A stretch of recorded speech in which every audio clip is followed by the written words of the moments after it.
Your question touches upon some of the most fundamental points of Christian life: free will, God's will, fear, and love.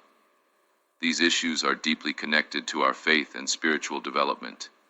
The purpose of free will in a relationship with God. Free will is one of the greatest gifts given by God. It is given to us so that we can love and serve God by our own choice. You are right that free will can often lead us down wrong paths, but without free will, we wouldn't be able to make the right choices either. God wants us to choose to love Him freely, not under compulsion. The harmony between free will and God's will. When you say you want to renounce your free will and follow only God's will, I understand it as a deep desire to live according to God's will. This desire is very important for a Christian. However, it should be noted that God does not want us to completely abandon our free will, but rather to align it harmoniously with His will, God's will, and our choice.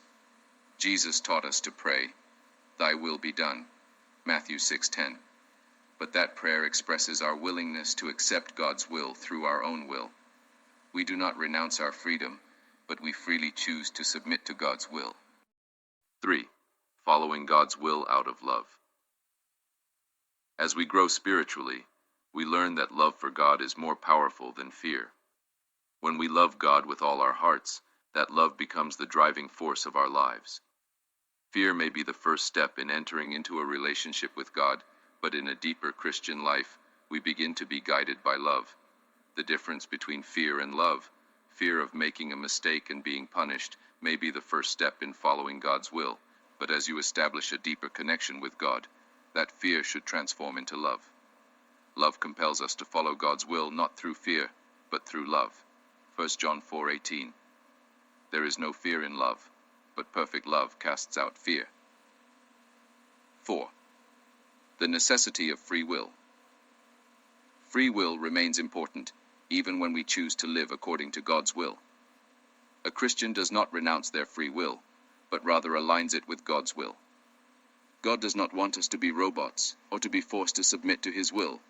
He wants us to love Him freely, and to follow His will, not out of fear, but out of love. 5. The transformation of free will.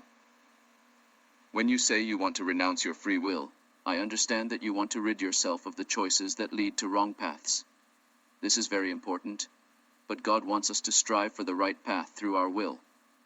Our free will is gradually transformed in a relationship with God, and we begin to choose God's will, perceiving it as our own.